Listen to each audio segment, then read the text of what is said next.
আমি কিছুতেই ওই আহাত রাজাকে কল ব্যাক করব না, কিছুতেই না। কিন্তু মনে যেন কিছুতেই মানল না। দ্বিধায় পড়ে অবশেষে ফেসবুকে ঢুকে রিদি আহাদের প্রোফাইলে গিয়ে দেখলো গতকালকের একটা ছবি। সাদা পায়জামা পাঞ্জাবি পরে স্টেজে দাঁড়িয়ে বক্তৃতা দিচ্ছে আহাদ। আর তখনই হয়তো তোলা হয়েছে ছবিটা। হঠাৎ রিদির চোখে পড়ল সাহারা নামের একটা মেয়ে সেই ছবিতে কমেন্ট করেছে। মুহূর্তে আগুনের মতো জ্বলে উঠল রিদি। দাঁতে দাঁত চেপে ফুঁসতে ফুঁসতে কমেন্টে একটা রাগি ইমোজি দিয়ে দিল। ঠোঁট বাঁকিয়ে ব্যঙ্গ করে বলল, এহ মাই হ্যান্ডসাম বজ্জাত মহিলা, লাজ লজ্জা কিচ্ছু নাই, অন্যের প্রপার্টির দিকে নজর দেয়, সামনে পেলে তোর মাথায় একটা চুলও থাকতো না। রাগে ফুঁসতে থাকে রিদি। সে ফোনটা কোলের উপর রেখে কুশন শক্ত করে চেপে ধরল। তবে 2 মিনিটের ব্যবধানে তার ফোনটা আবার জ্বলে উঠল। ভ্রু কুচকি রিদি আবার ফোন হাতে তুলে নেয়। নোটিফিকেশন দেখে চোখ বড় হয়ে গেল রিদি। সেই মেয়ের কমেন্টে রিপ্লাই করেছে আহাদ রাজা একটা স্মাইলি ইমোজি দিয়ে। রিদির চোখ বিস্ফোরিত হয়ে গেল। রাগে যেন শরীর পুড়িয়ে দিচ্ছে। দাঁতে দাঁত চেপে সেই রিপ্লাইতেও রাগি ইমোজি দিল। এরপর আর সহ্য করতে পারল না। ফোনটা সোফার এক কোনায় ছুঁড়ে ফেলে গটগট করে ছাদ থেকে নেমে গেল। কিন্তু ফোনের অপর প্রান্তে বসে আহাদ রাজা সবকিছু লক্ষ্য করছিল। রিদির প্রতিটা প্রতিক্রিয়া তার নজরে এসেছে। ফোনের স্ক্রিনে রিদির রাগি ইমোজি দেখে ঠোঁটের কোণে ধীরে ধীরে রহস্যময় হাসি ফুটে উঠল। ঠোঁটে ঠোঁট চেপে সেই হাসিটা দমিয়ে রাখার ব্যর্থ চেষ্টা করল। রাত তখন প্রায় 10টার বেশি। অথচ রিদির মামা বাড়িটা তখনও হই হুল্লোড়ে ভরে আছে। বিয়ে বাড়ি বলে কথা, গান বাজনা নাচে মাতামাতি করছে সবাই। ড্রয়িং রুম থেকে উঠোন, বারান্দা থেকে ছাদ, সব জায়গায় হইচই হাসি গল্প গানে সুরে মুখরিত হয়ে আছে চারিপাশ। রিদি এসবের ভিড়ে একেবারেই আগ্রহী না। সে একা বসে আছে ডাইনিং টেবিলের একপাশে। চিবুক ঠেকিয়ে বিরক্ত মুখে তাকিয়ে আছে তার মা আর খালাদের দিকে। ওরা গোল হয়ে বসে গল্প করছে। আর তাদের গল্পের ধারা এমন যে একটু আগে রাজনৈতিক আলোচনা হচ্ছিল, মুহূর্তেই সেটা ঘুরে চলে গেল ঈশিতা আপুর স্বামীর বদলির পোস্টিং পর্যন্ত। রিদি এসব শুনে হাঁপ ছেড়ে মাথা নেড়ে ফেলল। এমন সময় তাদের কথার মোড় ঘুরে এসে থামল রিদির বিয়েতে। এসব কথা শুনে বিরক্তির চরম পর্যায়ে পৌঁছালো রিদি। কপাল কুঁচকে আর ভ্রু কুঁচকে ঠোঁট বাঁকিয়ে মনে মনে বলল, আমার বিয়ে নিয়ে সবার এত মাথা ব্যথা কেন আজব? আমি কি এতিম? আমার নিজের কোনো মতামত নেই নাকি? রিদির মা তখন গল্প শুরু করলো রিদির এক চাচাতো ভাইয়ের কথা, যে প্রায় 3-4 বছর ধরে রিদির পেছনে ঘুরছে তাকে বিয়ে করবে বলে। অথচ রিদি এবং তার পরিবারের কেউই রাজি না। কারণ তার সেই কাজিন মুসা আর তার মা দুজনাই একটু নিচু এবং বিকৃতি মন মানসিকতার, যার জন্য রিদি এবং তার পরিবার কেউই তেমন একটা পাত্তা দেয় না। এসব শুনে বিরক্তিতে মুখ গুছিয়ে নিল রিদি। তখনই হঠাৎ তার খালামণি বলল, রিদি, তোর ফোনটা একটু দে তো, তোর আঙ্কেলকে একটা কল দিতে হবে। আমার মোবাইলটা হাসনা নিয়ে গেছে। রিদি বিরক্তিভাবে ফোনটা দিতে উদ্যত হয়, কিন্তু ফোন খুঁজে পেল না। টেবিল চেয়ারের চারিপাশ সব জায়গায় হাতড়ালো, কিছুতেই পাচ্ছে না। এক ঝটকায় তার মাথায় আসলো সে তো রাগের মাথায় কিছুক্ষণ আগে ফোনটা ছাদে রেখেই চলে এসেছিল। ভাবতেই আর দেরি করলো না। হুড়মুড় করে উঠে ছুটে গেল সিঁড়ির দিকে। ছাদে গিয়ে হাঁপাতে হাঁপাতে চারিপাশ খুঁজতে লাগলো। তন্ন তন্ন করে সব জায়গা খুঁজলো, কিন্তু তার কাঙ্ক্ষিত ফোনটা নেই, কোথাও পেল না। ঘাম জমে এলো কপালে। রাগে বুক ধরফর করতে লাগলো। ছাদ থেকে নিচে নেমে শেষমেশ বিরক্ত মুখে গিয়ে দাঁড়ালো ঈশানীর সামনে। ঈশানী তখন অন্যদের সাথে গল্প করছিল। রিদি মুখ গোমড়া করে বলল, তোমার ফোনটা দাও তো। কেন? কি করবে আমার ফোন দিয়ে? আমার ফোনটা পাচ্ছি না, কিছুক্ষণ আগে ছাদে রেখেছিলাম, এখন খুঁজে পাচ্ছি না। ঠিকই আছে, এমন বিয়ে বাড়িতে কে ফোন ফেলে রাখে? ভালো হয়েছে একদম। রিদি চোখ বড় বড় করে তাকালো তার দিকে। রাগে নাক ফুলে উঠেছে যেন। কথা না বাড়িয়ে মাহির কাছ থেকে ফোনটা একরকম ছিনিয়ে নিল। নিজের নাম্বারে কল দিল কয়েকবার, কিন্তু প্রতিবার নিজের ফোন বন্ধ পেল। কপাল গুছে গেল রিদির। সে বুঝলো ফোন যদি কেউ চুরি করে থাকে তবে নিশ্চয়ই সাথে সাথে বন্ধ করে দিয়েছে কিংবা সিম খুলে ফেলেছে। হতাশায় ফোনটা জোরে বিছানার উপর ছুঁড়ে ফেলল। বুকের ভেতরটা কেমন ফাঁকা লাগলো। অসহ্য রাগে মুখ গোমড়া করে রুম থেকে ধপধপ করে বেরিয়ে গেল রিদি। যেন পুরো পৃথিবী এক মুহূর্তে তার শত্রু হয়ে গেছে। আজকের সকালের শুরুটা যেন সবকিছুকে আলাদা মাত্রা এনে দিয়েছে। জানালার পর্দার ফাঁক গলে ভেতরে ঢুকে পড়া সূর্যের কোমল রোদ, বাইরে পাখির কিচিরমিচির, মৃদু বাতাসে দোল খাওয়া গাছের ডাল, সব মিলিয়ে প্রকৃতি যেন দিনটা সুন্দর করে দিতে চায়। এমন সকালের মাঝে আমজাদ মির নাস্তা শেষ করে সংসদে যাওয়ার প্রস্তুতি নিচ্ছিলেন। সাদা শার্টের উপর ধূসর রঙের ব্লেজার গায়ে জড়িয়ে ফাইল হাতে নিয়ে বেরিয়ে যাচ্ছিলেন। সংসদের গুরুত্বপূর্ণ বৈঠক আজ সকাল 10টায়, তাই সময় নিয়ে তার ভীষণ মনোযোগ। কিন্তু দরজার কাছে পৌঁছাতে ভেতর থেকে মৃদু অথচ দৃঢ় কণ্ঠস্বর শোনা গেল, আপনার একটু সময় হবে, জরুরি কথা ছিল। আফরোজ আশেক একটু দূরে দাঁড়িয়ে আছে। ঠোঁটে চাপা উদ্বেগ আর গলায় দৃঢ়তা। আমজাদ মির ঘড়ির দিকে তাকিয়ে এক মুহূর্ত দ্বিধা করলেন। সত্যিই তার সময় নেই, অথচ স্ত্রীর এমন ভঙ্গিমা উপেক্ষা করাও সম্ভব নয়। ঠোঁট কামড়ে দ্বিধায় পড়ে নিজের সহধর্মিনীর দিকে তাকিয়ে বললেন, কথাটা কি খুব জরুরি? পরে শুনলে হয় না? আমার হাতে সত্যি সময় নেই। আফরোজা শেখ একটা দীর্ঘ নিঃশ্বাস ফেলে কিছুটা এগিয়ে এসে বললেন, আসলে আদনানের ব্যাপারে একটু কথা বলতে চাচ্ছিলাম। আমিও ব্যস্ত থাকি, আপনিও ব্যস্ত থাকেন, বলবো বলবো করে আর বলা হয়ে ওঠে না। আদনানের বিয়ের ব্যাপারে বলতে চাচ্ছ? আফরোজা শেখ নির্লিপ্ত ভঙ্গিতে বললেন। হ্যাঁ, ওর বিয়ের ব্যাপারেই। আমজাদ মির ভ্রু কুচকে হালকা সুরে বললেন, এই বিষয়ে আমার মতামতের কিছু নেই। ভাইজান আর ভাবিজানের সঙ্গে আলোচনা করো, তোমরা যেটা ভালো মনে করো সেটাই করো। এই ব্যাপারে আমার এখন মাথা ঘামানোর সময় নেই। আফরোজা শেখের চোখে বিরক্তি ঝলসে উঠল, গলায় নির্লিপ্ত অথচ তীক্ষ্ণ সুর। এভাবে বললে কি করে হবে? বাসায় 2 ঘন্টাও থাকেন না। নিজের সন্তানদের ভালো মন্দের খোঁজ রাখতে হয়, সেটা কবে বুঝবেন? দায়িত্ব শুধু ভোট, দল আর সংসদের জন্য। সংসারও তো একটা সংসদ। কথাগুলো সরাসরি বুক ভেদ করল আমজাদ মিরের। তিনি কিছুক্ষণ স্তব্ধ হয়ে তাকিয়ে রইলেন অর্ধাঙ্গিনীর চোখের গভীরে। তাতে অভিযোগ যেমন আছে তেমনই আছে নিরাশার ভালোবাসার ছায়া।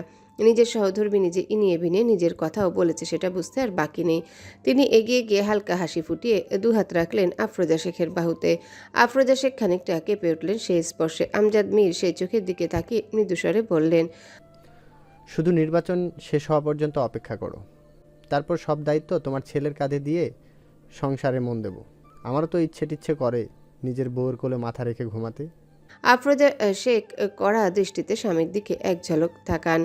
এরপর নিজের বাহু থেকে হাত দুটো নামিয়ে নিচু গলায় বললেন, দিন দিন ছেলের মতো লাগামহীন হয়ে যাচ্ছেন দেখছি। আমজাদ মীর এবার ঠোঁট চেপে হালকা হেসে বললেন, কি করব বলো, ছেলের বাবা তো, একটু একটু ছেলের বাতাস লেগেছে আর কি। হয়েছে হয়েছে, আর বলতে হবে না। কেবলই তো বললেন সময় নেই।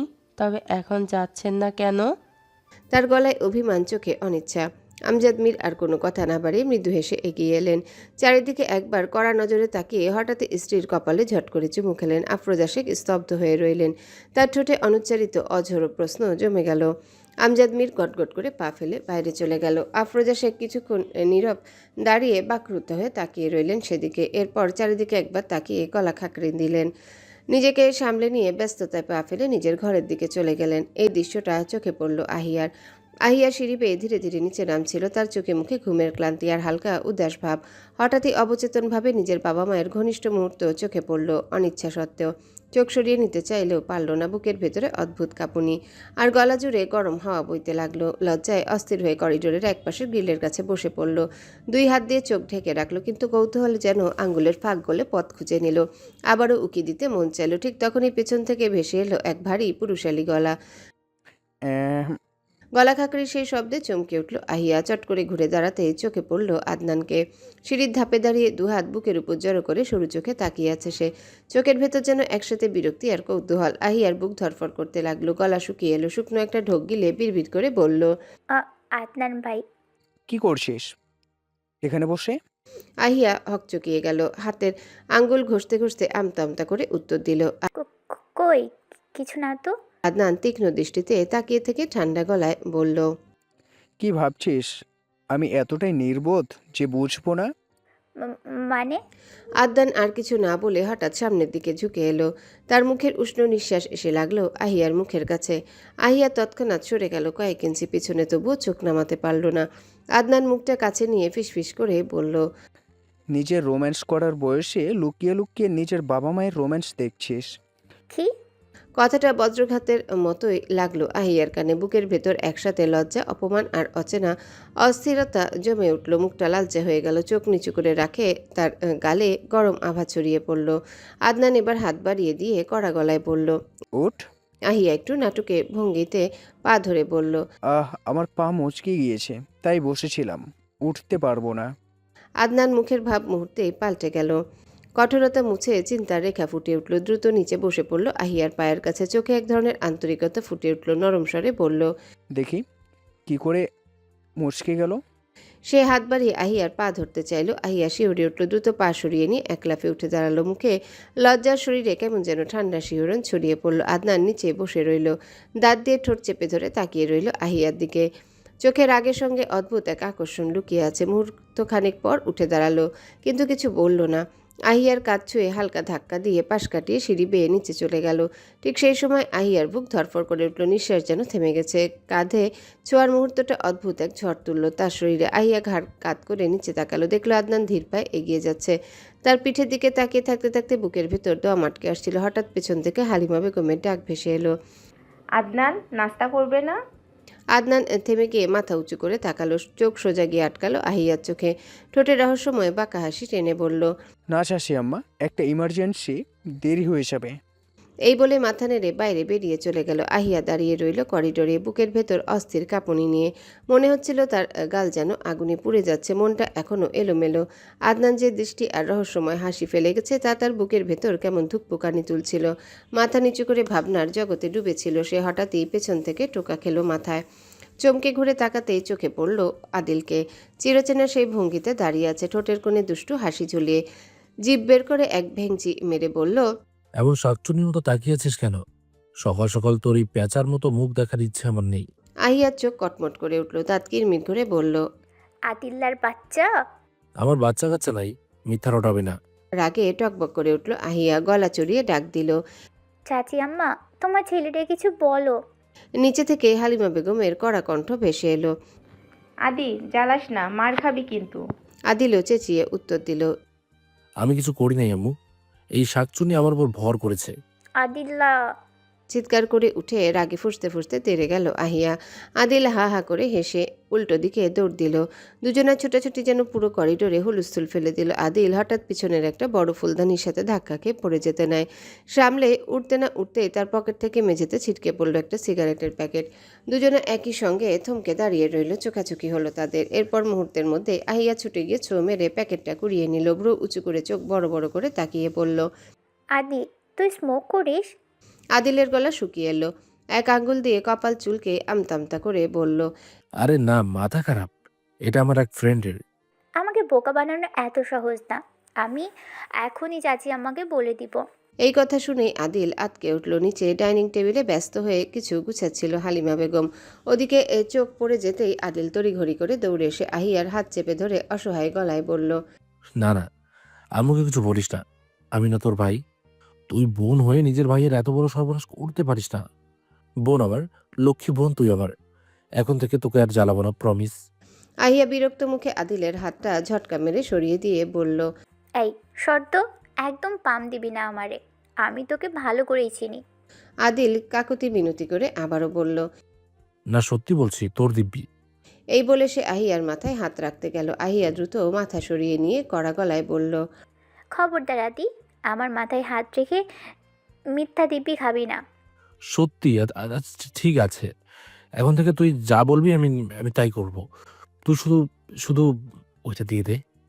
আহিয়া হাত বুকের কাছে ভাঁজ করে দাঁড়িয়ে রইল, চোখ সরু করে কিছুক্ষণ পরীক্ষা করলো আদিলকে। অতঃপর ঠোঁটের কোণে হালকা হাসি টেনে বলল, ওকে ফাইন, তাহলে যা, নিজ থেকে আমার জন্য এক কাপ কফি নিয়ে আয়।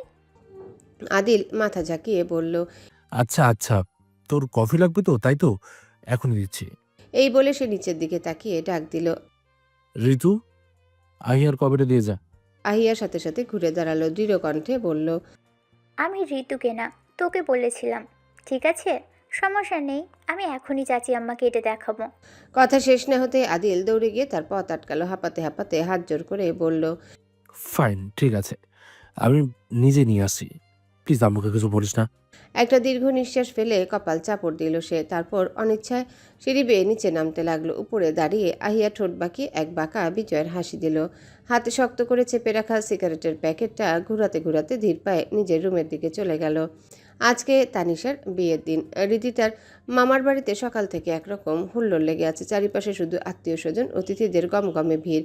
উঠোন জুড়ে চেয়ার টেবিল সাজানো। এত সব আনন্দের মাঝে যেন চাপা একটা উত্তেজনা। আর কিছুক্ষণের মধ্যেই বরযাত্রী এসে পৌঁছাবে। প্রত্যেকেই ব্যস্ত নিজের মতো করে। কেউ ছবি তুলছে, কেউ আবার শাড়ির আঁচল সামলাতে সামলাতে দৌড়ে বেড়াচ্ছে। ছোটরা দৌড়ে হই হুল্লোড় করছে, আর বড়রা সবাই আয়োজন গোছাতে ব্যস্ত। তারিশাকে পার্লার থেকে নিয়ে এসেছে রিদিতা আর তোহা। তারা দুজনেও একটা সিম্পল লুকে সাজুগুজু করছে পার্লার থেকে, কিন্তু তাদের চেহারার রোদের আর গরমের কারণে ক্লান্তির ছাপ স্পষ্ট। এমনিতে গরম পড়েছে, তার উপর বিয়েবাড়ির মানুষের চাপে গরম আরও বেড়ে গেছে। রিদিতা তার বেগুনি আর কালো মিশ্রণে ভারী গাউন সামলাতে পারছে না। এই গরমে এখন তার শরীর রেশেটা ফুটেছে, ঘামে ভিজে একেবারে হাঁসফাঁস করছে সে। তোহার রুমে ঢুকে আয়নার সামনে দাঁড়িয়ে নিজের অবস্থা দেখে সে বিরক্ত মুখে গাউনটা ঠিক করার চেষ্টা করছিল। একটা ক্লিপ নিয়ে চুলগুলো উপরে তুলে আটকে দিল। সামান্য বাতাস গলায় লাগতে যেন বাঁচার স্বস্তি পেল। ঠিক তখনই দরজা ঠেলে ঢুকলো ঈশানী। আয়নায় এক ঝলক নিজের মুখ দেখে নিল। হঠাৎ হৃদির দিকে চোখ পড়তে ভ্রু কুঁচকে বলল, কি করেছিস চুলে? পাগল পাগল লাগছি তোকে। পাগলই তো, এই গরমে পাগল হয়ে গেছি। যা ইচ্ছে কর, আমি যাচ্ছি। বরযাত্রী এসে গেছে, আমি তানিশের কাছে যাচ্ছি, তুই দৌড় তো আই। ওকে। বলেই ঈশানী দ্রুত চলে গেল। রিদিতা আয়নার সামনে দাঁড়িয়ে একটা টিস্যু দিয়ে নিজের নাকের ঘাম মুছতে লাগলো। একটু তাড়াহুড়ো করছে, কারণ গেটে ফিতা ধরতে হবে। আবার সে চুলগুলো খুলে দিয়ে নিজেকে শেষবারের মতো দেখে নিয়ে যেই ঘুরে যেতে নেয়, ঠিক তখনই দরজার সামনে ছায়ার মতো দাঁড়িয়ে থাকা একজনকে দেখে সে চমকে উঠল। অবাক হয়ে বলল, মুসা ভাই আপনি? মুসা ঠোঁটে হালকা হাসি টেনে ভিতরে এগিয়ে এসে বলল, কেন, আমি আসতে পারি না বুঝি? না মানে আপনি এখানে কিভাবে? কিভাবে আবার? আমিও তো বিয়েতে আমন্ত্রিত। তুমি তো এই সব খবর রাখোই না। রিদিল কপালে হালকা বিরক্তি জমল, ঠোঁট বাঁকিয়ে বলল, আমি কেন এসব খবর রাখবো? তোমার খবর রাখবে না তো কার খবর রাখবে? কিছুদিনের মধ্যেই আমি তোমাকে বউ বানিয়ে নিয়ে যাব, দেখে নিও। হৃদির ঠোঁটে তাচ্ছিল্যের হাসি ফুটে উঠল। সে গাউনটা দুহাতে একটু সামলে মুসার দিকে এগিয়ে এলো। চোখে আগুন ঝরা দৃষ্টি নিয়ে ঠোঁট চেপে বলল, আপনার মতো নির্লজ্জ আমি আর একটাও দেখিনি। দয়া করে আমার পিছু নেওয়া বন্ধ করেন। আমি আপনাকে কোনো দিনও বিয়ে করব না, সেটা আপনি ভালো করেই জানেন। তবুও কেন এভাবে পেছনে ঘুরছেন? শুনেছি পৃথিবীতে একই রকম দেখতে 7 জন মানুষ থাকে, আপনি সহ আপনার মতো দেখতে বাকি যে 6 জন আছে তাদের মুখেও আমি থুথু মারি। এই কথা বলে রিদি মাথা উঁচু করে রুম থেকে বেরিয়ে গেল। তার ভারী এই গাউনের ঘের করিডোরে ঝাপট খেয়ে একটা কর্তৃত্বের ছাপ রেখে গেল। পেছনে দাঁড়িয়ে থাকা মুসা শরীর রাগে ঘিরমির করে উঠল। তার মুঠি শক্ত হয়ে গেল, দাঁত কর্মর করতে লাগলো। চোখে একরকম বিকৃত আগুন, অপমান আর হিংস্রতা মিশে ফেটে পড়ছিল। বাইরে তখন হাসি ঠাট্টা শোরগোল, বরযাত্রীর আগমনের উচ্ছ্বাস শোনা গেল। রাত তখন প্রায় 11টা। ঢাকার রাস্তা যত দূরে দেখা যাচ্ছে তত গাঢ় হচ্ছে। আহাদ রাজার গাড়িগুলো শ করে ঢাকার আধারে ছুটে আসছে। সিলেটের সম্মেলন শেষ করে সে আর এক মুহূর্ত নষ্ট করতে চায়নি। আশফাক মীর বারবার বলেছিল আগামীকাল সকালে রওনা দিতে। আহাদ সেই কথার পাত্তাই দেয়নি। অবশেষে গাড়ি এসে থামলো মিরপুর 11-তে রিদিতার বাসার সামনে। সাদা শার্ট জড়ানো ক্লান্ত শরীরটাকে ঝট করে গাড়ি থেকে নামিয়ে নিল। গাড়ি থেকে নেমে মাথা ঝাঁকিয়ে কপালে আটকে থাকা এলোমেলো চুলগুলো ঠিক করার চেষ্টা করলো। অতঃপর গাড়ির বনেটে হেলে মাথা উঁচু করে তাকালো 6 তলার দিকে। বুকের ভেতরটা কেমন যেন ধক ধক করছে। কিছুক্ষণ চুপচাপ দাঁড়িয়ে থেকে আহাদ এক ভারী নিঃশ্বাস ছাড়ল। সেই নিঃশ্বাসের গরম তাপ নিজের বুকেই এসে ঠেকলো। মনটা বড্ড ছটফট করছিল নিজের প্রেয়সীকে এক ঝলক দেখার আশায়। তাই ভাবলো সরাসরি এসে রিদিকে একটু চমকে দেবে। হৃদির সে ঈর্ষা হওয়ার ব্যাপারটা তার কাছে দারুণ লাগলো। মনে পড়তে মুখটি পেয়ে নিজের হাসি সংযত করলো। অতঃপর সে পকেট থেকে ফোন বের করে কল করলো হৃদিকে, কিন্তু ফোন বন্ধ পেল। মুহূর্তে চোখ জোড়া আগুন হয়ে চলে উঠলো। সে আবারও কল করলো, না, এবারও বন্ধ পেল প্রেয়সীর ফোন। দাঁত কিরমির করে উঠল তার। এত কষ্ট করে সে 7 সাগর পার হয়ে আসলো এক ঝলক প্রেয়সীর মুখ দেখার জন্যে, আর এখন তার প্রেয়সীরই দেখা নেই। মনে মনে বলল, না, এর একটা বিহিত তো করতেই হবে। আহাদের শরীরে রাগের স্ফুলিঙ্গ ঝরতে লাগলো। পকেটে হাত গুজে একটা দীর্ঘ নিঃশ্বাস গলায় আটকে ঠোঁট কুণ্ডুলি দিয়ে চেঁচিয়ে ডাকলো, শাহিন। সামনে গাড়ির কাছে দাঁড়িয়েছিল শাহিন। আহাদের ডাকে ধরফর করে তার সামনে এসে দাঁড়ালো। আহাদের আদেশের অপেক্ষা করছে মাথা নিচু করে। আহাদ কর্কশ কণ্ঠে আদেশ ছুড়ে দিল শাহিনকে, উপরে যা, 2 মিনিটের মধ্যে ওই আল্লাহর বান্দির কান ধরে। না, কান ধরা লাগবে না, এমনি আমার সামনে হাজির কর। ঠিক আছে ভাই। শাহিন দ্রুত মাথা নেড়ে সায় জানিয়ে বাসার ভিতরে চলে যায়। আহাদ গাড়িতে নিজের শরীরটা হেলিয়ে দিয়ে আবারও 6 তলার বারান্দার দিকে তাকিয়ে থাকে। শাহিন রিদিতার ফ্ল্যাটের সামনে এসে কয়েকবার ডোর বেল চাপে, কিন্তু ভেতর থেকে কোনো সাড়া শব্দ পেল না। শাহিন দাঁড়িয়ে আরও কিছুক্ষণ অপেক্ষা করে। আবারও ডোরবেল চাপতেই পাশের ফ্ল্যাট থেকে এক ভদ্রমহিলা বেরিয়ে আসে। শাহিনকে দেখে বলল, গ্রামে। কথাটা শুনে শাহিনের কপাল ঘামতে শুরু করলো। এখন আহাদকে গিয়ে কি বলবে সে না জানি কোন ঝড়ের আগমন ঘটে। হাতে তালু দিয়ে কপালের ঘাম মুছে নিয়ে শার্টের কলার টেনে একটু ঠিক করে নেয়। এরপর অজানা এক ভয় নিয়ে বাসার নিচে চলে আসে। শাহিনকে একা আসতে দেখে আহাদ গাড়ি থেকে পিঠ সোজা করে দাঁড়ায়। শাহিনের কাছে আসতেই আহাদ চোখ শুরু করে তাকে জিজ্ঞাসা করলো। রিদি কই? শাহিন মাথা নিচু করে চুপ করে আছে, তার মুখ থেকে ভয়ে কথা বের হতে চাইছে না। আহাদ তাকে চুপ করে থাকতে দেখে গর্জে ওঠে। I am asking you where is Ridi? Shahin কেঁপে উঠল আহাদের গর্জনে, নিচু স্বরে বলল, ভাই ওনাদের বাসার সবাই গ্রামে গেছে, বাসায় কেউ নেই। হোয়াট? গ্রামে গেছে? আমাকে একবার বলার প্রয়োজনও মনে করলো না? মুহূর্তে আহাদের শরীরে রক্ত টকবক করে ফুটে ওঠে, কপালে শিরা ধপধপ করে ফুলে উঠেছে রাগে, ক্রোধে শরীর ফেটে যাওয়ার মতো অবস্থা। আহ! এক চিৎকার করে সজোরে গাড়িতে এক লাথি মারে। রাগে তার বুক ওঠানামা করছে, দাঁতে দাঁত পিষে রুক্ষ স্বরে বলল, আই সোয়ার জানো, আমি এবার সত্যি সত্যি তোকে বুকের সাথে পিষে মেরে ফেলবো। এরপর কটমট করে তাকালো শাহিনের দিকে। শাহিন তখনও চুপচাপ দাঁড়িয়ে, আহাত বা হাতের উল্টো পিঠ দ্বারা নাকটা ঘষে নিয়ে ধপ করে গাড়িতে উঠে বসলো। কোনো কিছু না বলে গাড়ি নিয়ে ছুটে মুহূর্তে উধাও হয়ে গেল সেখান থেকে। শহরের লম্বা রাস্তায় তার ছায়া দ্রুত ঝাপটে নিল অন্ধকারে, পেছনে ফেলে গেল শাহিনের গার্ডদের হতবুদ্ধি চেহারা। তারা শুধু বোকার মতো বাকরুদ্ধ হয়ে দাঁড়িয়ে রইল সেখানে। রাত তখন অনেক গভীর, শহরের বুক জুড়ে নেমে এসেছে নীরবতা, চারিদিকে যেন অচেনা এক শূন্যতা। দূরে কোথাও কুকুরের ঘেউ ঘেউ ডাক শোনা গেলেও সেই শব্দ মিলিয়ে যায় বাতাসের মৃদু স্রোতে। মীর হাউস যেন গভীর ঘুমে মগ্ন হয়ে আছে, শুধু এক অস্থির পদচারণার শব্দ ভেসে আসে মীর হাউসের প্রধান দরজা দিয়ে। দুলতে দুলতে ভেতরে ঢুকলো আহাদ রাজা, চোখে মুখে ক্লান্তি, শরীরে অদৃশ্য ভার। আজ রাতেও নেশায় কিছুটা মাতাল সে, তবে পুরোপুরি বেহুশ নয়। নিজেকে সামলাবার অদ্ভুত এক চেষ্টা তার মধ্যে এখনও বিদ্যমান। ভেতরে ঢুকে ধপাস করে বসে পড়ল হলঘরের সোফায়। শার্টের উপরের বোতামগুলো খানিক খোলা, চুলগুলো এলোমেলো, চোখ দুটো লালচে। তাকে দেখে যে কেউ বুঝতে পারে তার ভেতরে অশান্তির ঝড় বইছে। এই সময় তাকে দেখে পরিচারিকা বানিয়ে এগিয়ে এলো। আহাতকে আজ একটু বেশি এলোমেলো লাগছে তার কাছে। সে কাছে গিয়ে নরম স্নেহভরা কণ্ঠে বলল, বাবা, তোমাকে কি আমি একটু লেবু পানি এনে দেব? হাত ধীরে চোখ তুলে তাকালো বাণীর দিকে, চোখে কেমন অদ্ভুত হাহাকার। একটু মাতাল ভাঙা স্বরে বলল, লেবু পানি খেলে কি ওকে ভুলে যাবো খালা? কথাটা শুনে বাণী চমকে গেল। আহাদও বলতে কাকে বুঝাচ্ছে সেটা বুঝতে পারল না। কাছে গিয়ে আবারও জানতে চাইল, তুমি কার কথা বলছো বাবা? আহাদের দৃষ্টি কয়েক মুহূর্ত স্থির হয়ে চেয়ে রইল বাণীর দিকে। সেই দৃষ্টিতে যেন অশ্রু জমতে চাইছে, কিন্তু সে পুরুষ মানুষ, আর পুরুষ মানুষ যে আবেগ প্রকাশ করতে পারে না। এক মুহূর্ত পর মশা মাছি তাড়ানোর মতো হাত নেড়ে বিরক্তি মিশানো স্বরে বলল, কই না, কেউ না, কিছু না, আমি উপরে যাচ্ছি। বলেই উঠতে চেষ্টা করলো, কিন্তু মাতাল শরীর ভারসাম্য হারিয়ে আবারও ধপাস করে সোফায় পড়ে গেল। তারপর হঠাৎই পাগলের মতো এক দমকা হাসি ছড়িয়ে পড়ল তার ঠোঁটে। সে হাসিতে যেন যন্ত্রণার গন্ধ আর বেদনার মিশেল। বাণী দাঁড়িয়ে সবকিছু চুপচাপ দেখলো, কিন্তু কিছুই বুঝতে পারল না। অবশেষে আহাদ আবারও দাঁড়ালো, পা টেনে টেনে দুলতে দুলতে সিঁড়ি বেয়ে উপরে চলে গেল। নিজের রুমে ঢুকে মাঝ বরাবর দাঁড়িয়ে রইল কিছুক্ষণ। নিস্তব্ধতায় মোড়া চার দেয়ালে একবার দৃষ্টি বোলালো। আলো অন্ধকারের খেলায় রুমটা কেমন শূন্য শূন্য লাগছে। বুকের ভেতরেও যেন একই শূন্যতা। শার্টের গলা টেনে একটু স্বস্তি নেওয়ার চেষ্টা করলো। মাথাটা জাগিয়ে উপরে তুলে চোখ বন্ধ করে দীর্ঘ নিঃশ্বাস ফেলল। এমন সময় তার চোখ আটকে গেল আলমারির দিকে। পা যেন নিজে থেকে টেনে নিয়ে যাচ্ছে সেখানে। ধীরে ধীরে আলমারি খুলে ভেতর থেকে টেনে বের করলো তার প্রেয়সীর পরশে ভরা লাল শাড়িখানা। আহাদ শাড়িটার দিকে কিছুক্ষণ তাকিয়ে রইল অপলক দৃষ্টিতে। এক মুহূর্তের জন্য তার মনে হলো ধীরে ধীরে সে এক অচেনা আবেশে জড়িয়ে যাচ্ছে। অতঃপর ধীরে মুখ ডুবিয়ে দিল সেই কাপড়ে। শাড়ির আঁচলে লেপ্টে থাকা মেলি সুবাস যেন তার মস্তিষ্ক নাড়িয়ে দিল। চোখ বন্ধ করে আরও গভীরভাবে টেনে নিল সেই সুবাস, যেন এই মুহূর্ত সে গন্ধের উপর ভিত্তি করে তার জীবন বেঁচে আছে। কয়েক কদম পিছনে গিয়ে ধপাস করে বিছানায় এলিয়ে দিল তার ভারী শরীর।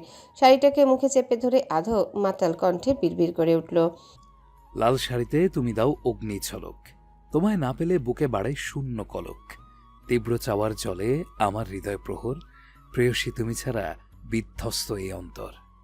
শব্দগুলো যেন তার বুকের ব্যথার প্রতিধ্বনি। কিছুক্ষণ পর ক্লান্ত দেহ আর ভাঙা মন তাকে ঘুমের দিকে টেনে নিল। শাড়ির আঁচল মুখে চাপা রেখে গভীর অচেতন ঘুমের রাজ্যে তলিয়ে গেল আহাদ। তার ভারী নিঃশ্বাসের শব্দ মিলিয়ে গেল আধারের গভীরে। এমন নীরবতার ভেতর দিয়ে কেটে গেল টানা 3 দিন। এই কয়েকদিনে শহরে যেমন নিজের ব্যস্ততায় হারিয়ে গেছে, তেমনি মানুষের ভেতরের গল্পগুলো বদলে গেছে নিঃশব্দে। গ্রামের বিয়ের ধকল শেষ করে কালই আবার ঢাকায় ফিরেছে হৃদিতারা। তবে এই ফিরে আসাটা তেমন আনন্দের হয়নি তার জন্য। বুকের ভেতর ভারী হয়ে আছে অদৃশ্য এক বোঝায়। একে তো হৃদির ফোন চুরি হয়ে গেছে, যার কারণে বান্ধবীদের কারোর সাথে আর যোগাযোগ করা হয়নি। তার উপর রাজা তো আছেই। আজ অনেক দিন পর সে ঠিক করলো ভার্সিটিতে যাবে। তার আগে সে আহিয়াদের বাসায় যাবে এবং সেখান থেকে আহিয়ার সাথে একত্র হয়ে ভার্সিটি যাবে। আর তাছাড়া মনে মনে ভাবলো যদি এই সুযোগে আহাদ রাজার সাথেও দেখা হয় তাই স্বাভাবিক দিনের চাইতে একটু আগে ভাগেই বেরিয়ে পড়ল সে। মিড হাউসের বড় গেট দিয়ে যখন ভেতরে ঢুকছিল পা দুটো যেন ভারী হয়ে গিয়েছে, বুক ধকধক করছে, অজানা এক আশঙ্কা ঘিরে ধরেছে তাকে। তবুও সাহস সঞ্চয় করে ধীরে ধীরে মূল দরজার সামনে এসে দাঁড়ালো। কিন্তু দরজার চৌকাঠের সামনে দাঁড়িয়ে বুকের ভেতরে দোটানায় দুলছিল হৃদি। তাকে দাঁড়িয়ে থাকতে দেখে ভেতর থেকে এগিয়ে এলেন হালিমা বেগম। চোখে মুখে প্রশান্তির দীপ্তি, নরম কণ্ঠে বললেন, আরে রিদিতা, দাঁড়িয়ে আছো কেন? ভিতরে আসো না। তার কথায় ভেতরের পরিবেশটা যেন মুহূর্তে সরগরম হয়ে উঠল। ডাইনিং টেবিলে বসে থাকা আশফাক মীর, আমজাদ মীর সহ আহিয়া একসাথে ঘুরে তাকালো। শুধু আদনান নিজের স্বভাবসুলভ ভঙ্গিতে খাবার খেয়ে যাচ্ছে, তবে হৃদিতার নাম শুনে অস্বস্তিতে হালকা নড়ে চড়ে বসলো। চোখ তুলে তাকালো না ঠিকই, কিন্তু তার কপালের ভাঁজ স্পষ্ট। আহিয়া উঠে একরকম বড় বড় পা ফেলে এগিয়ে যায় হৃদিতার দিকে। দৌড়ে গিয়ে হৃদিতার হাত চেপে ধরে বলল, কিরে, তুই কবে আসলি? আর তোকে ফোন দিয়ে পাচ্ছি না কেন? হৃদিতার কণ্ঠ কেমন আটকে এলো, গলা দিয়ে শব্দ বেরোতে চাইল না, তবুও কেমন ফ্যাস ফ্যাস করে বলল, এই তো কালই আসছি।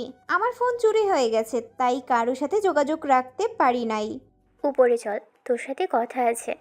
এই বলে আহিয়া হৃদির হাত ধরে টেনে উপরে নিয়ে যাচ্ছে। এমন সময় সিঁড়ির ধাপে পায়ের শব্দে হলঘরের মাঝখানে থেমে যায় তারা। শুভ্র পাঞ্জাবিতে মোড়ানো আহাদ রাজা গম্ভীর মুখে নিচে নামছিল। আলো পড়তেই তার চোখে মুখের রূঢ়তা আরও স্পষ্ট হয়ে উঠল। এক মুহূর্তের জন্য স্থির হয়ে গেল হৃদি। বুকের ভেতর হাহাকার করে উঠল, যেন শ্বাস আটকে আসছে। দৃষ্টি মিশে গেল আহাদের গভীর অচঞ্চল চোখের সাথে, কিন্তু আহাদের দ্রুত দৃষ্টি সরিয়ে নিল। এমন ভান করলো যেন তাকে চিনেই না। পাঞ্জাবির হাত গুটাতে গুটাতে ধীরে ধীরে নিচে এলো। চোখে মুখে কেমন কঠোর এক ভাব, হাত মুষ্টিবদ্ধ, যেন নিজের ভেতরের ঝড়কে সংযত রাখা তীব্র যুদ্ধ চলছে নিজের সাথে। সে সোজা সামনের দিকে যেতেই হঠাৎ হালিমা বেগম ডাক দিলেন, আহাদ, নাস্তা করবি না? আহাদের পা থমকে গেল। ঘাড় ঘুরিয়ে তাকালো ডাইনিং টেবিলের দিকে। মুহূর্তের জন্য তার দৃষ্টি সবাইকে বিদ্ধ করে গেল। আমজাদ মীর চুপচাপ আবারও নিজের প্লেটে মন দিলেন। কিছুক্ষণ তীক্ষ্ণ দৃষ্টিতে তাকিয়ে সবাইকে পর্যবেক্ষণ করলো সে। অতঃপর কয়েক কদম হেঁটে ডাইনিং টেবিলের পাশে গিয়ে এক গ্লাস পানি নিয়ে ঢকঢক করে খেয়ে নিল এক নিঃশ্বাসে। আদনানের দিকে তাকিয়ে আবারও টকার শব্দ করে কাছের টেবিলে রাখে গ্লাসটা। আদনান চোখ বন্ধ করে নিল সেই শব্দে। আহাদ আর চোখে তাকিয়ে আদনানের প্রতিক্রিয়া দেখছে। এরপর আর কোনো কথা বলল না। বাহাতের উল্টো পিঠ দিয়ে নাকটা ঘষে নিয়ে সোজা বাসা থেকে বেরিয়ে গেল। হৃদির কাঁধ ঘেঁষে চলে গেল বাতাসের ন্যায়। এক মুহূর্তের জন্য তাদের কাঁধ একে অপরকে ছুঁয়ে গেল।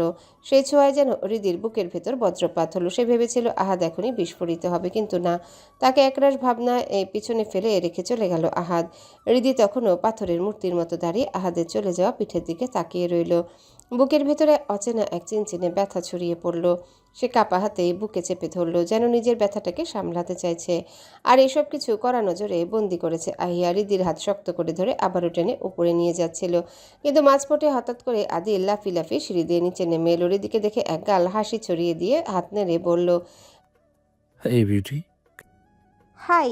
হৃদিও এক চিলতে হাসি দিয়ে হাত নেড়ে জবাব দিল। আদিল তখন ঘাড় কাত করে খেয়াল করলো আহিয়া হৃদির হাত শক্ত করে ধরে রেখেছে, তাই হৃদির দিকে তাকিয়ে দুষ্টুমি ভঙ্গিতে বলল, শাকচুন্নি তোমার উপর ভর করেছে নাকি? বাঁচাতে হবে। আহিয়া দাঁত কিরমির করে উঠল। আদি, আদিল হেসে দুহাত উঁচু করে আত্মসমর্পণের ভঙ্গি করে দৌড়ে নিচে নেমে গেল। আহিয়া বিরক্ত মুখে হৃদিকে টেনে নিয়ে নিজের রুমে চলে যায়। আদনান এক নজর তাদের যাওয়ার পানে তাকিয়ে টেবিল ছেড়ে উঠে যায়। সবার থেকে বিদায় নিয়ে হাসপাতালের উদ্দেশ্যে বেরিয়ে পড়ে।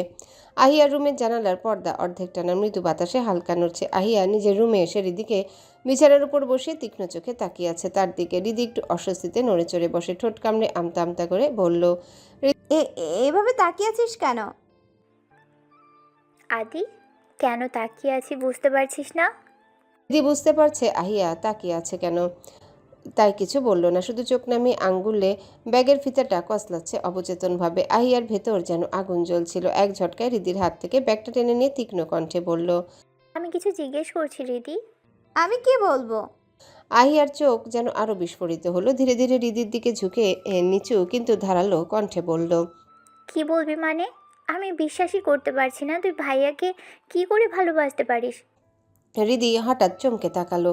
কথাটা যেন বজ্রপাতের মতো নেমে এলো তার উপর। ভালোবাসার কথা শুনে কান গরম হয়ে গেল। কাপা কাপা গলায় বলল, কি ভালোবাসি? মোটেও না। আহিয়া এক চিলতে হেসে ফেলল। হৃদির মুখটা কেমন লজ্জায় লাল হয়ে গেছে।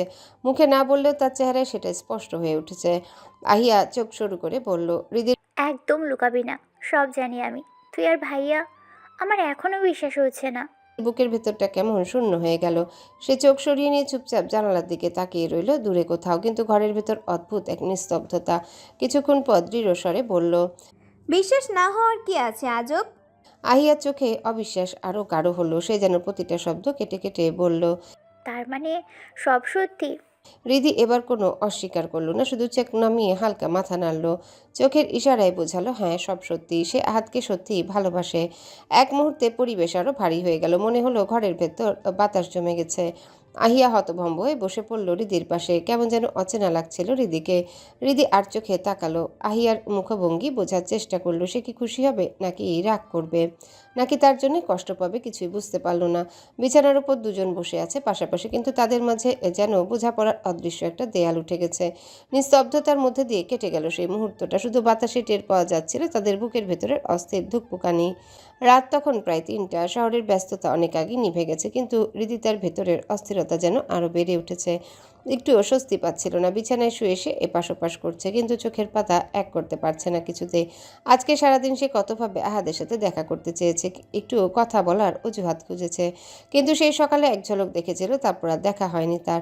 আহাদের এই চুপচাপ থাকা, দূরে দূরে থাকা তাকে ভেতর থেকে জ্বালিয়ে দিচ্ছিল। তার চেয়ে ভালো ছিল যদি রাগ করে কিছু বলতো, একটা থাপ্পড় দিত, এমনকি শতবার কান ধরে উঠবস করাতো, সেটা হলেও সে নির্দ্বিধায় মেনে নিত। কিন্তু এই অদৃশ্য শাস্তি এভাবে তাকে ভাবনার গহ্বরে ফেলে রাখা রিদিতার জন্য অসহায় হয়ে উঠছিল। বিরক্ত হয়ে সে উঠে বারান্দা গিয়ে পায়চারি করতে লাগলো। এমন অদ্ভুত অনুভূতি তার কখনো হয়নি। সে বারান্দার গিলে মাথা ঠেকিয়ে দিল অচেতন মনে। হালকা হাওয়ায় চুল উঠছিল, কিন্তু তাতে তার অস্থিরতা একটুও কমল না। হঠাৎ নিচের দিকে চোখ পড়তে বুকটা ধক করে উঠল। গাড়ির পাশে হেলে দাঁড়িয়ে মুখ তুলে তার দিকে তাকিয়ে আছে একটা ছায়া। রাতের আলোয় পুরোপুরি বোঝা যাচ্ছে না, তবে রিদির মন ঠিকই বুঝতে পারলো এটা আহাদ রাজা। রিদি তার ঠোঁটের কোণে অজান্তে এক চিলতে হাসি খেলে গেল। আর এক মুহূর্ত দেরি না করে দ্রুত বিছানা থেকে ওড়না তুলে নিয়ে জড়িয়ে নিল গায়ে। পা টিপে টিপে বাসা থেকে বেরিয়ে নিচে চলে আসে। প্রত্যেকটা ধাপে ধাপে তার বুকের ভেতর ধুকপুকানি ক্রমে বেড়ে চলেছে। রিদিকে দেখে সোজা হয়ে দাঁড়ালো আহাদ। কাছে আসতে দৃষ্টি মিলল আহাদের সেই ঘন পাপড়িযুক্ত গাঢ় বাদামি চোখের সাথে, যেখানে এক অদ্ভুত ঝড় লুকিয়ে আছে। হৃদি ছোট ছোট পা ফেলে এগিয়ে এলো, এতটাই কাছে যে দুজনারই হৃৎপিণ্ডের ধুকপুকানি তীব্রভাবে অনিয়ন্ত্রিত হতে লাগলো। আহাদ এক মুহূর্ত তাকিয়ে থেকে কোনো কিছু না বলেই ঘুরে চলে যেতে উদ্যত হয়, কিন্তু হৃদিতা হঠাৎ পেছন থেকে আহাদের পাঞ্জাবি আঁকড়ে ধরে। আহাদ থমকে গেল। একেবারে স্থির, শরীর শক্ত হয়ে গেছে, যেন নড়াচড়া করার ক্ষমতাও নেই। হৃদিতার হাতের মুঠোয় পাঞ্জাবি শক্ত করে আঁকড়ে ধরে রেখে নিচু গলায় বলল, শুনুন না। আর হৃদির এই বাক্যটা যেন আহাদকে আরও কাবু করে ফেললো। এই অবস্থায় নিজেকে কি করে সংযত রাখতে হবে সে জানে না। তবুও ধীরে ধীরে ঘুরে এক ঝলক তাকালো তার প্রেয়সীর দিকে, কিন্তু বেশিক্ষণ তাকিয়ে থাকতে পারলো না। মাথা ঝাঁকা দিয়ে অবাধ্য অনুভূতিগুলোকে ফেলে দিয়ে দাঁতে দাঁত পিষে বলল, এই একদম এভাবে ডাকবে না আমাকে। আমি কি তোমার বিয়ে করা জামাই যে এইভাবে বিবাহিত বইয়ের মতো ডাকছো? হৃদি লজ্জায় গুটিয়ে গেল নিজের ভেতরে। তার গাল গরম হয়ে উঠল। শরীর থেকে যেন লজ্জার উষ্ণতা বেরোচ্ছে। হাত কসলাতে কসলাতে নিচু গলায় বলল, আমি তো এমনি ডাকলাম। আহাদ এবার চোখ কুচকে তাকিয়ে বলল, এমনি ডাকবে কেন? বিবাহিত বইয়ের মতো ডাকছো। বিবাহিত জামাইয়ের মতো আচরণ করলে সামলাতে পারবে? আহাদের এই লাগামহীন অগোছালো কথা শুনে আরও গুটিয়ে গেল। বুকের ভিতর হৃৎপিণ্ড এমনভাবে লাফাচ্ছে যেন আরেকটু পরে বেরিয়ে আসবে। সে মাথা নিচু করে চোখ পিটপিট করে বলল, আমি তো শুধু আপনি চলে যাচ্ছিলেন বলে ডাকলাম। চলে যাব না তো কি করব? এখানে থাকার জন্য এসেছি। তাই এলেন কেন? আহাদ এক মুহূর্ত নীরব রইল। চোখে এক ঝলক অদ্ভুত দৃষ্টি খেলে গেল। ঠান্ডা স্বরে বলল, আমার ইচ্ছে হয়েছে তাই। হৃদির বুকের ভেতরটা হু হু করে উঠল। মন খারাপ হয়ে গেল তার। মাথা নিচু করে দাঁড়িয়ে রইল চুপচাপ। আহাদ প্রেয়সীর সেই গুটিয়ে যাওয়া অবয়বের দিকে তাকিয়ে রইল। এই কয়দিন যে রাগের কুণ্ডলিনী ঘুরে বেরিয়েছে তা এক নিমিষে গলে বরফে পরিণত হলো। ধীরে ধীরে এগিয়ে গিয়ে কপাল গুজে রেখে নরম গলায় বলল, হাত দেখি। হাত? সে বুঝতে পারল না হঠাৎ এভাবে হাত চাইলো কেন। ড্যাব ড্যাব করে তাকিয়ে রইল আহাদের দিকে। আহাদ এবার খানিকটা বিরক্ত হলো। সব কিছু দুবার কেন বলা লাগে বান দিকে বোঝে না। একটু ঝাঁঝিয়ে বলে উঠল, হাত দিতে বলেছি তো। হৃদি ধীরে ধীরে তার ডান হাতটা বাড়িয়ে দিল। হাতটা কাঁপছিল অনিয়ন্ত্রিতভাবে, যেন নিজের কথা নিজেই মানছে না। রাতের শীতল বাতাস তার শরীর ছুঁয়ে যাচ্ছে, তবু তার হাতের তালু জ্বলছে উত্তাপে। আহাদ এক মুহূর্তের জন্য থমকে গেল। তার চোখে দ্বিধার গভীর স্নেহের মিশেল। শেষমেশ নিজের উষ্ণ হাতের মুঠোয় হৃদির হাতটা শক্ত করে ধরে। উষ্ণতা যেন তৎক্ষণাৎ ছড়িয়ে গেল হৃদির শরীরে। গভীর মোলায়েম স্বরে বলল, কাঁপছো কেন? ভয় পাও আমাকে? হৃদি দুই দিকে ধীরে মাথা নাড়ালো। না, অর্থাৎ সে ভয় পায় না, কিন্তু চোখের কোনো লজ্জায় চিকচিক করলো। আহাদ বুঝলো ভয় না পেলেও লজ্জায় শিহরিত হয়েছে তার প্রেয়সী। সে আর কিছু না বলে নিজের পাঞ্জাবির পকেটে হাত ঢুকালো। ধীরে ধীরে বের করে আনলো একটা ছোট্ট বক্স খুলতে চোখে পড়লো রংধনুর মতো কয়েক রঙের ঝিনুকা স্বচ্ছ কাচের মতো পাথরের তৈরি একটা ব্রেসলেট। হালকা আলোয় পাথরগুলো ঝিলিক চারিপাশে অন্ধকার ভেদ করে ছড়িয়ে পড়েছে। হৃদি মুগ্ধ নয়নে তাকিয়ে রইল, তার নিঃশ্বাস যেন আটকে আছে। আহাত কোনো দ্বিধা না করে ব্রেসলেটটা হৃদির কবজিতে পরিয়ে দিল। তার উষ্ণ আঙ্গুলের স্পর্শ করে গেল হৃদির হাতটা ঘুরিয়ে একবার দেখে নিল যেন শিল্পীর হাতে আঁকা ছবির মতো মানিয়েছে কিনা। অতঃপর ধীরে হাতটা ছেড়ে দিয়ে নির্দ্বিধায় বলল, এখন ঠিক আছে। ব্রেসলেটটা তার নিচের জায়গা খুঁজে পেয়েছে। এই হাতের কারণে এটা সৌন্দর্য বেড়ে গেছে, তা না হলে ফিকে লাগছিল। হৃদি যেন হঠাৎ ভাষা হারিয়ে ফেললো, কি বলবে খুঁজে পেল না। শুধু তাকিয়ে রইল নিজের কবজির দিকে, যেখানে ব্রেসলেটটা ঝলমল করছে। ঠোঁটের কোণে এক অদ্ভুত তৃপ্তির হাসি ফুটিয়ে ধীরে বলল, আপনি কি এত রাতে এটা দিতে এসেছিলেন? হৃদি আবারও প্রশ্ন করল, তাহলে কেন এসেছেন? এমনি। এমনি? তাহলে এটা দিলেন কেন? ঠিক আছে, খুলে ফেলে দিচ্ছি। এই বলে সে এগিয়ে এসে হৃদির হাত থেকে ব্রেসলেটটা খুলতে উদ্যত হলো। হৃদি হঠাৎ ঝটকা মেরে হাতটা পিছিয়ে নিল, নিজের পেছনে লুকিয়ে রেখে একটু জোরে বলে উঠল, না। তারপর আহাদের চোখে চোখ রেখে বলল, এটা থাকুক। আহাদ অপলক দৃষ্টিতে তাকিয়ে রইল হৃদির দিকে। তার চোখের ভিতরে এক অদ্ভুত নরম আগুন, যা হৃদির মনোভাব বোঝার চেষ্টা করছে। হৃদি অস্বস্তিতে নজর নামিয়ে নিল, নিজের ওড়নার কোণ নিয়ে আঙ্গুলে পেঁচাতে লাগলো। হঠাৎ আহাদ নেশালো গলায় ডাকলো, মিস জানু। বলেই হৃদি বুঝলো সে কি ডাকের জবাব দিল। লজ্জায় তার গাল লাল হয়ে গেল। আর সেই লালচে মুখ আর লজ্জার ঢেউ দেখে আহাদের ঠোঁটের কোণে এতদিন পর এক ঝলক হাসি ফুটে উঠল।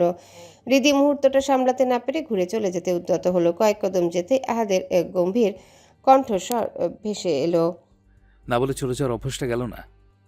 হৃদির পা থেমে গেল। সে ঘুরে আহাদের দিকে তাকিয়ে বলল, মানে? আহাদ কয়েক কদম এগিয়ে এসে হৃদির কানের কাছে মুখ নিয়ে ফিসফিস করে বলল, না বলে আর কখনো চলে যাস না যেন। বড্ড এলোমেলো হয়ে যায় আমি। এই অগোছালো আহাদ রাজাকে সাজা দেওয়ার কি আর অন্য কোনো বিকল্প পথ ছিল না? হৃদির নিঃশ্বাস যেন গলায় আটকে গেল, বুকটা হাঁপড়ের মতো উঠানামা করছে। আহাদের নেশালো কণ্ঠের ভাষ্যে নিতে পারছে না। কোনো রকম টেনে টুনে দুটো শব্দ বের করলো, আহাদ। আর যাব না। একটু সরে এসে তার মুখোমুখি দাঁড়ালো, চোখে কৌতূহল আর তৃষ্ণা। তার মুখ থেকে সেই কথাটা আরেকবার শুনতে চাইলো। ভ্রুকুচকে প্রশ্ন করলো, কি বললে? হৃদিও কম কিসে, সে এখন আহাদের মনের খেলা বুঝে গেছে। চোখে একরাশ বুদ্ধিদীপ্ত হাসি নিয়ে কথাটা ঘুরিয়ে বলল, বলেছি আমি এখন আসছি, আল্লাহ হাফেজ। এই বলে হৃদি আর এক মুহূর্ত দাঁড়ালো না। অজানা অনুভূতি নিয়ে দৌড়ে বাসার ভিতরে চলে গেল। আহাদ কিছু বুঝে ওঠার আগেই অন্ধকারে হৃদির অবয়ব মিলিয়ে গেল। সে দাঁড়িয়ে রইল অচল হয়ে। তার বুকের ভেতর অদ্ভুত শূন্যতা, ঠোঁটে অদ্ভুত তিক্ততা। সে ভেবেছিল হয়তো আজ তাদের দূরত্ব মিলিয়ে গেছে, কিন্তু না, এই আল্লাহর বান্দি সেটা হতে দিল না। ঠিক তাকে ফেলে রেখে চলে গেল। আহাদ দাঁতে দাঁত চেপে বিড়বিড় করে বলল, ঠিক আছে মিস জানু, সবকিছু সেই কাঙ্ক্ষিত দিনের জন্য তুলে রাখলাম। তবে আমার আপনার জন্য বড় চিন্তা হচ্ছে। আপনি কি এত কিছু ধকল সামলাতে পারবেন? এই কথা বলে আহাদ একটা বাঁকা হাসি দিয়ে নিজের গাড়িতে উঠে বসে। রাতের নীরবতার ভেতর তার নিঃশ্বাস আর হৃদির উষ্ণতার স্মৃতি মিলেমিশে ধোয়ার মতো ভেসে রইল। হৃদিতা নিজের রুমে এসে প্রায় হাঁপিয়ে গেছে। বুক ওঠানামা করছে দ্রুত। নিঃশ্বাসের সাথে শরীরে জমে থাকা এক অদ্ভুত উত্তাপ ছড়িয়ে পড়ছে।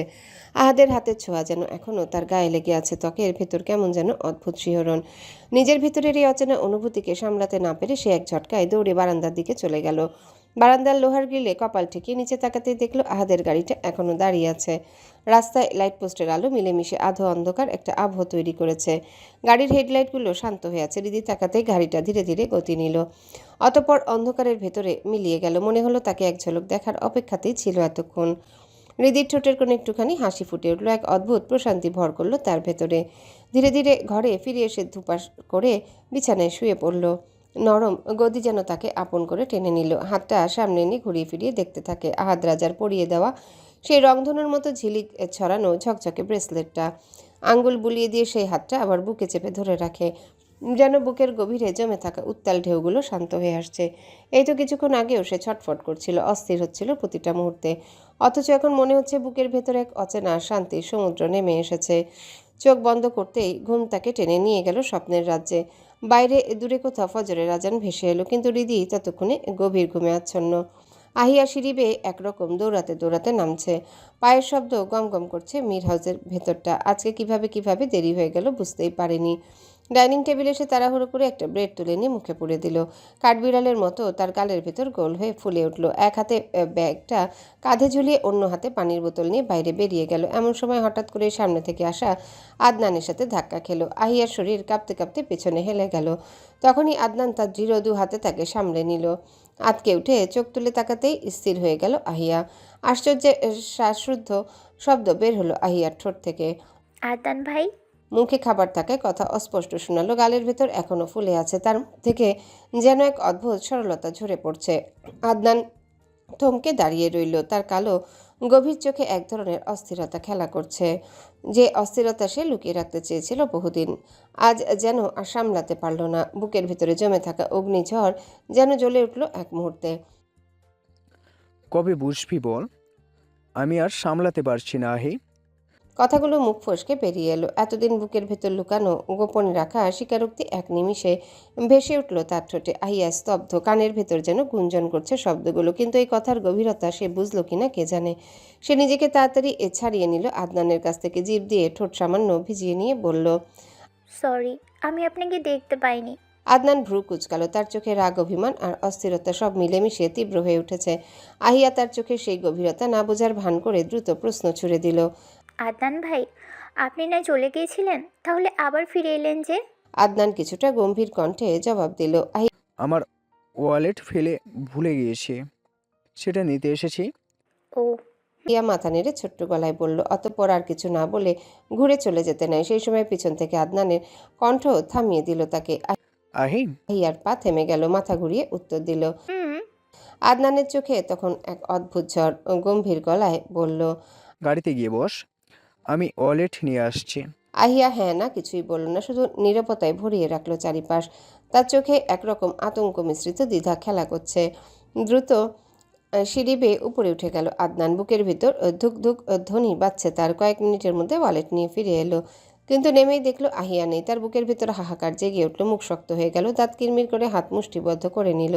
ঠোঁট কেঁপে উঠল রাগে। গলা ভারী হয়ে করে বলল, আমার সাথে গেলে কি আমি তোকে খেয়ে ফেলতাম আহি? একটু অপেক্ষা করতে পারলি না? তোর এত তাড়া? ঠিক আছে, আমিও দেখি আর কত অপেক্ষা করতে পারিস আমাকে। চোখের দৃষ্টিতে ক্রোধ আর অপার অভিমান জমে উঠল।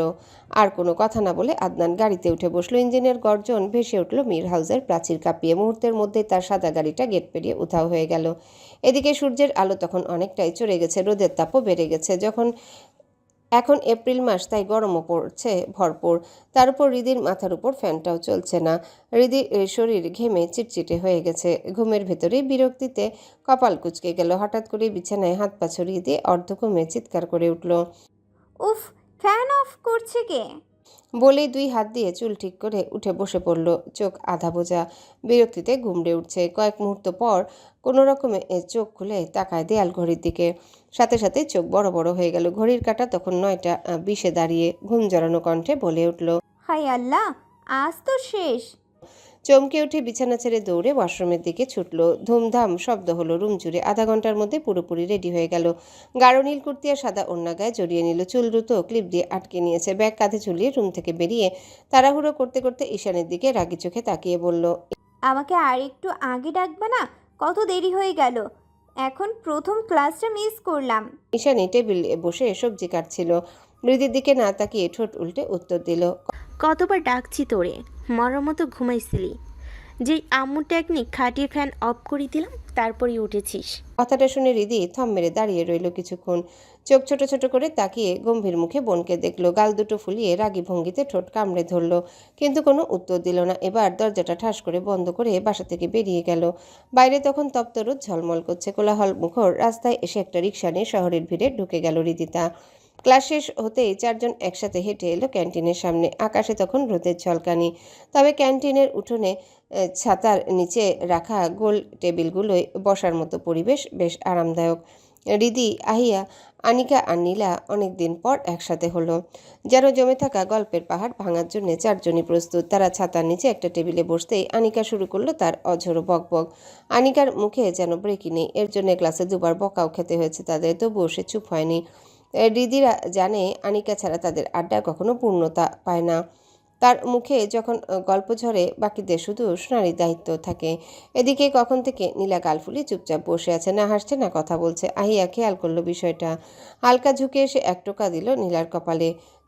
কিরে, তোর সমস্যা কি? এমন ফুলে বসে আছিস কেন? নীলা ধীরে ধীরে চোখ তুলল, মুখে কোনো কথা নেই, কেবল মাথা নেড়ে জানালো কিছু হয়নি। রিদি সেদিকে তাকিয়ে প্রশ্ন করলো, তাহলে চুপ করে আছিস কেন? ভালো লাগছে না। সেটাই তো, কেন ভালো লাগছে না বলবি তো? নীলা নিঃশ্বাস ফেলে গম্ভীরভাবে বলল। এমনি। আনিকা হঠাৎ হাত তুলে সবাইকে থামিয়ে দিয়ে বলল, আচ্ছা বাদ দে এইসব, এখন এটা বল, তামিমের খবর শুনেছিস তোরা? একসাথে তিনজনই মাথা নাড়ল। না, কি খবর? আনিকা এবার আরো ঝুঁকে এলো টেবিলের মাঝখানে। তাদের চারজনের মাথা এক হয়ে গেল। চারিপাশে ভিড়ের মধ্যে যেন তারা নিজেদের আলাদা জগৎ তৈরি করলো। আনিকা চাপা কণ্ঠে বলল, শুনিস নাই, তামিমকে নাকি এই ভার্সিটি থেকে ট্রান্সফার করে চট্টগ্রাম পাঠিয়েছে?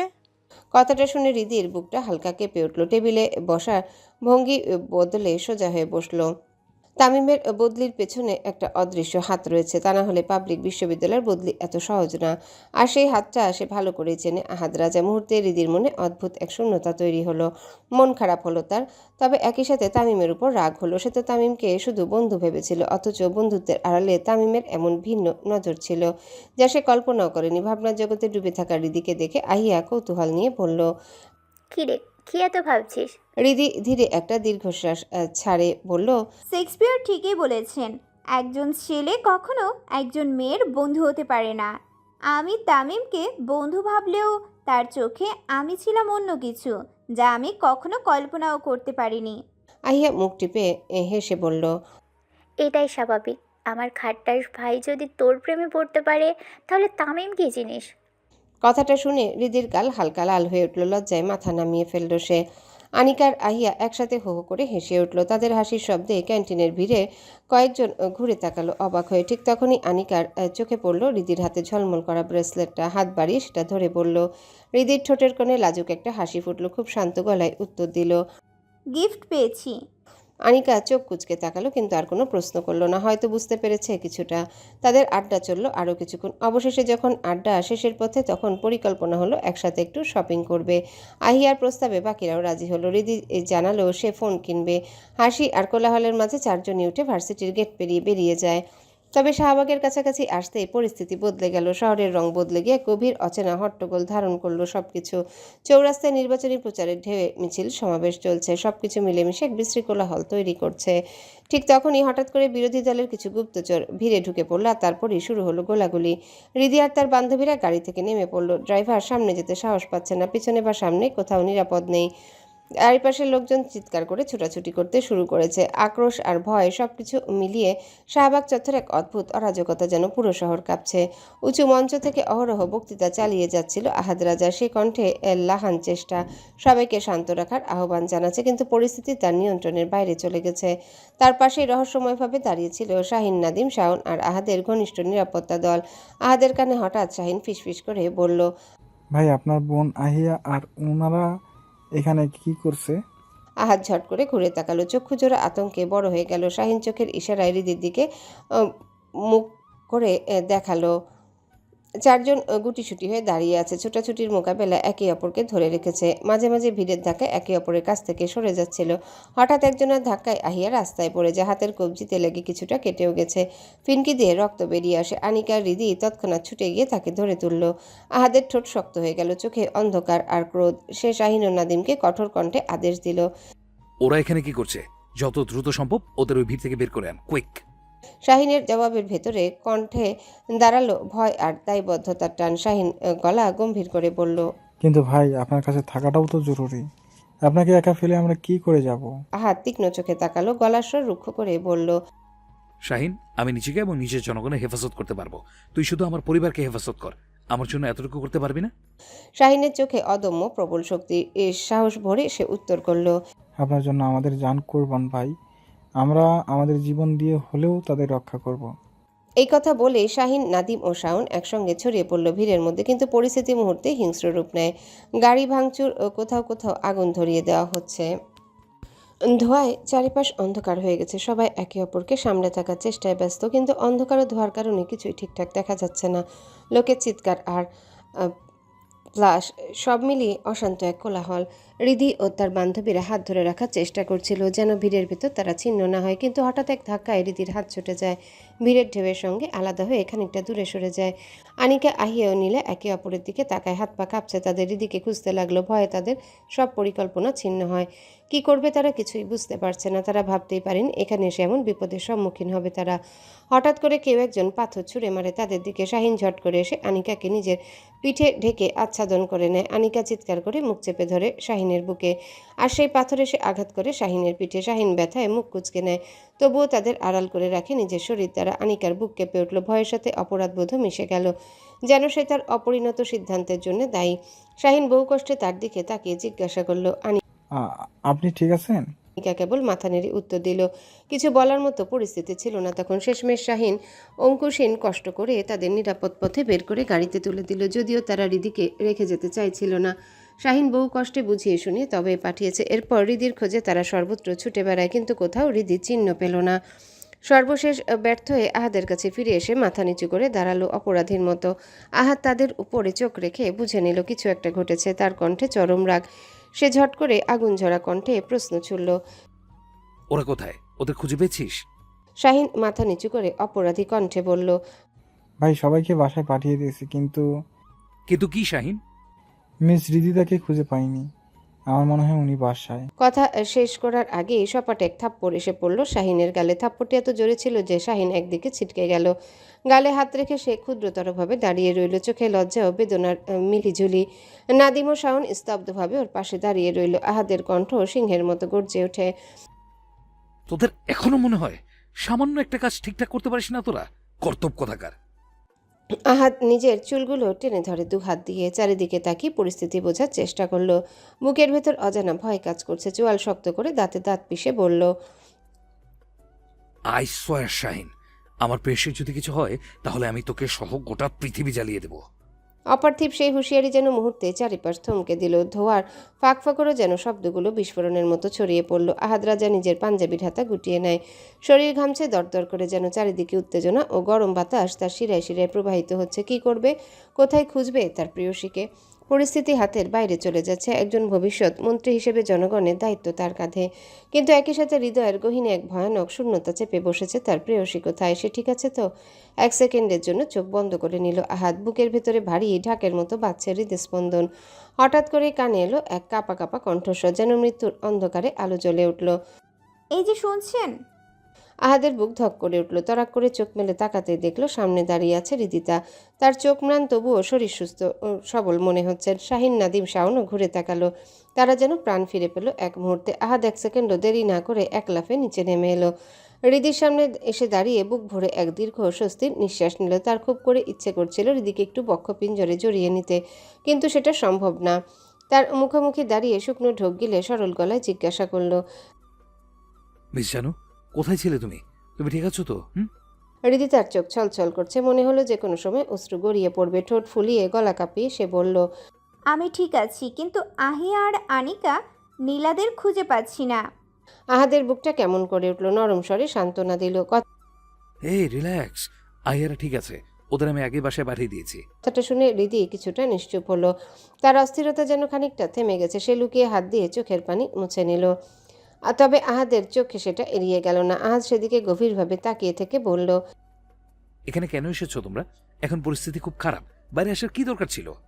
রিদির কণ্ঠে অভিমান ও অসহায়তা মিশে গেল। আমরা কি জানতাম যে এমন কিছু ঘটবে? আহাদ আর কিছু বলতে পারল না। শুধু সেই করুণ মুখের দিকে তাকিয়ে নিঃশব্দে দাঁড়িয়ে রইল। চারিদিকে একবার চোখ বুলালো সে। পরিস্থিতি কিছুটা শান্ত। তার লোকেরা নিয়ন্ত্রণে এনেছে। আহাদ আরেক কদম এগিয়ে এসে রিদির সামনে দাঁড়ালো।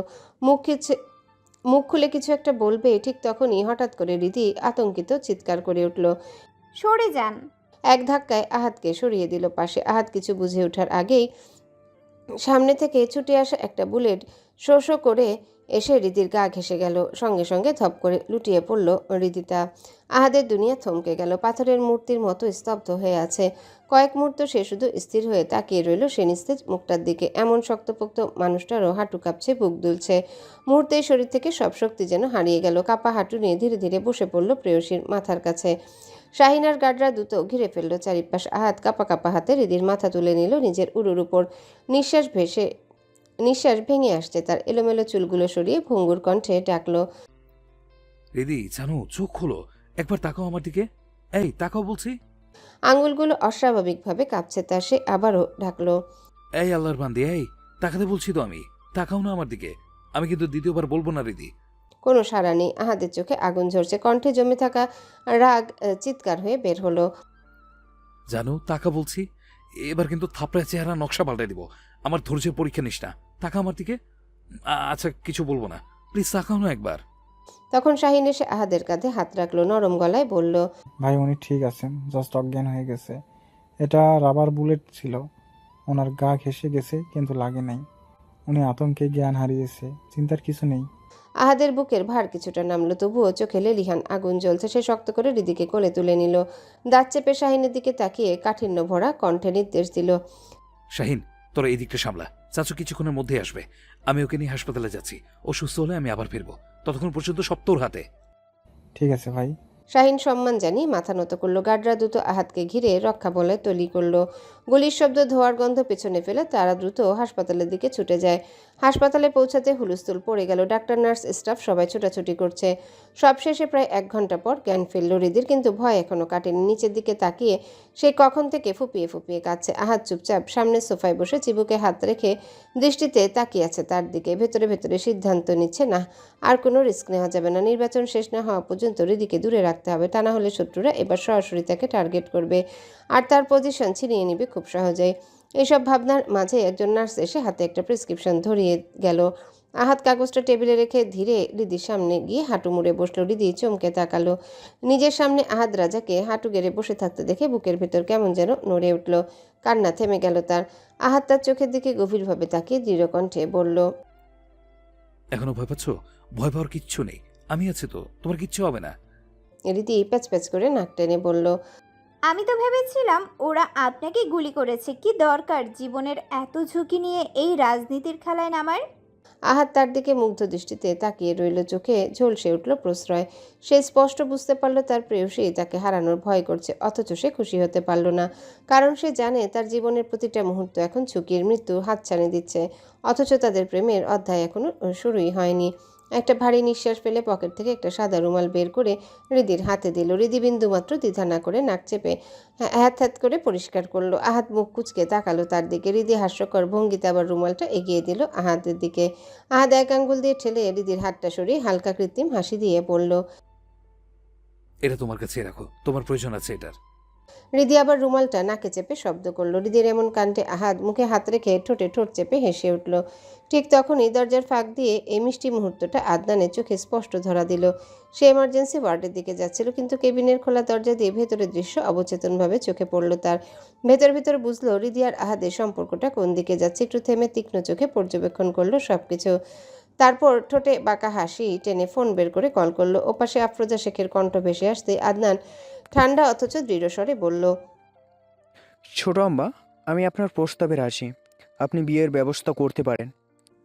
কথাটা আহাদ আর রিদির দিকে তাকিয়ে বলল। অতঃপর ফোন কেটে ঠোঁটে রহস্যময় হাসি ঝুলিয়ে দ্রুত সরে গেল সেখান থেকে। ফোনের অপর প্রান্তে আফরোজা শেখ একটা হাসি দিলেন, যেটা ছিল তার বিজয়ের হাসি। আহাদ রাজার কালো গাড়ি এসে থামল মিরপুর 11-তে রিদির বাসার সামনে। বাইরের আকাশটা যেন ক্লান্ত। বিকেলের শেষ আলোটা ঢলে পড়েছে শহরের ধূসর গায়ে। গাড়ির ভেতর তখন এক ধরনের নীরবতা। শুধু শ্বাস নেওয়ার শব্দগুলো স্পষ্ট শোনা যাচ্ছে। রিদি পাশে বসে জানালার বাইরে তাকানোর ভান করলেও আর চোখে দেখছিল আহাদকে। আর আহাদ সরাসরি তার দিকে তাকিয়ে আছে এক অদ্ভুত দৃষ্টিতে, যেন হাজার কথা জমে আছে সেই চোখে, অথচ মুখ খুলে কিছু বলার ক্ষমতা নেই। রিদির কপালে একটা 1 টাইম ব্যান্ডেজ, কনুইতেও সাদা ব্যান্ডেজ মোড়ানো। অজ্ঞান হয়ে রাস্তায় পড়ে যাওয়াতে কপাল কনুই সহ আরও কয়েক জায়গায় আঘাত পেয়েছে। আর আহাদ সেই ক্ষতগুলোর দিকে এমনভাবে তাকিয়েছে যেন প্রতিটা কাটা দাগ তার বুকে খোঁচা মারছে। সেই স্থির দৃষ্টিতে তাকিয়ে আছে হৃদির দিকে। তার চোখে কেবল অনুশোচনা, অপরাধবোধ আর ভয়। আর যদি ওটা রাবার বুলেট না হয়ে ধাতব বুলেট হতো তাহলে হয়তো সে তার প্রেয়সীকে না আর ভাবতে পারছে না। সে মাথা নাড়ে 2 আঙ্গুল দিয়ে কপাল চেপে ধরল। হৃদি সেটা লক্ষ্য করে চোখ সরিয়ে তার দিকে তাকিয়ে নরম গলায় পড়ল, কি হয়েছে আপনার? মুখটা এরকম লাগছে কেন? কি ভাবছেন? আহাদ চোখ তুলে তাকায় সরাসরি হৃদির চোখে। হৃদির কালো চোখের গভীরে এক টুকরো আলো ঝিকমিক করছিল, আর আহাদের চোখে ছিল তীব্র যন্ত্রণা, অজানা এক কষ্টের ছায়া। দুজনের দৃষ্টি মিলল এক অদ্ভুত ভারে, এক অজানা ভয়ের মধ্যে। মুহূর্তটা স্থির হয়ে গেল। গাড়ির এসির ঠান্ডা বাতাসও যেন থেমে গেল তাদের নিঃশব্দতার সামনে। কিছুক্ষণ পরে আহাদ বহু কষ্টে ভঙ্গুর কণ্ঠে বলল, আজকে যদি তোমার সাথে আমার এটাই শেষ দেখা হয়। এক মুহূর্তে হৃদির মুখের রং ফ্যাকাশে হয়ে গেল। তার বুকটা যেন ধপ করে নেমে গেল নিচে। সরু ঠোঁট জোড়া কেঁপে উঠল। মানে শেষ দেখা মানে? আপনি কি কোথাও যাচ্ছেন? আহাদ ঠোঁট চেপে সামান্য মাথা নেড়ে বলল, হুম, তাহলে? যদি আমি এই রাজনীতি ধামাচাপায় প্রাণ হারে তাহলে কি তুমি? কথা সম্পূর্ণ করতে পারল না আহাদ। গলা আটকে আসলো তার। হৃদি ঠোঁট ফুলিয়ে নিল, চোখ জোড়া ছলছল করছে। যে কোনো মুহূর্তে অশ্রু গড়িয়ে পড়বে এমন একটা অবস্থা। তবুও কাঁপা কাঁপা গলায় বলল,